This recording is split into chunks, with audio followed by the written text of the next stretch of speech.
But by 6, 7 o'clock, I'd imagine there'd be some activity to show you. Limited amount of lake effect. The flare-ups this evening close to Syracuse and then should quickly move to the south. So for most, a trace to an inch. There could be a few localized areas that pick up 2 inches. And then quiet weather midweek and actually through the end of the week. I expect plenty of sunshine Wednesday and Thursday. So some nice weather there and even milder weather. We're thinking back into the 30s here by the time we get to Wednesday. We could be near 40 by Friday. And then things get unsettled for the weekend. We'll talk more about that. That's coming up in just a bit. All right, Jim, thank you. Well, you can keep track of the weather this week whenever you want by downloading the Live Doppler 9 app. Just search WSYR in the App Store or Google Play. Syracuse police are putting you on the lookout after a string of burglaries near the Syracuse University campus, all happening during the semester break. A report from the Department of Public Safety says 13 burglaries were reported to police from December 15th to January 15th. And in every case, the burglars got into homes through unlocked windows and doors. So police are reminding everybody, neighbors, you need to lock up even when you're home.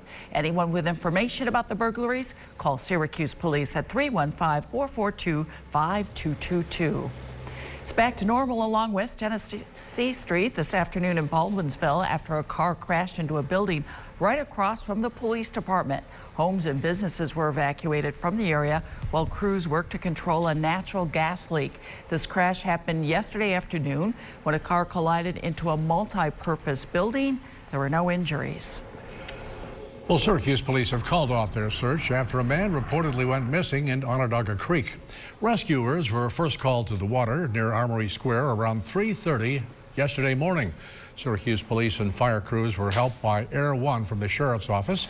Searching the area, heading into the inner harbor, no one was found there. Just 10 hours later, first responders were called back to Onondaga Creek for a separate incident near Harborside Drive. They rescued a woman who fell through the ice with the help of 2 Syracuse police officers. Firefighters were able to get a rope around the woman and pull her to safety.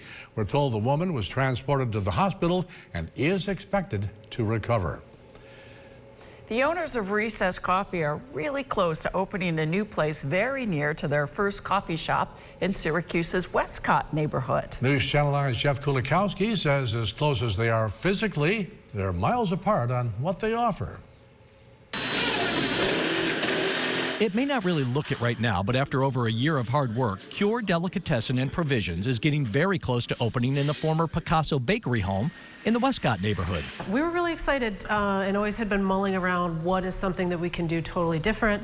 Seems like they found it. The people who've brought Syracuse Recess Coffee are about to bring us something very new by expanding in a different kind of way with Cure. The deli case will be in this space, front and center, so that's the first thing you'll see.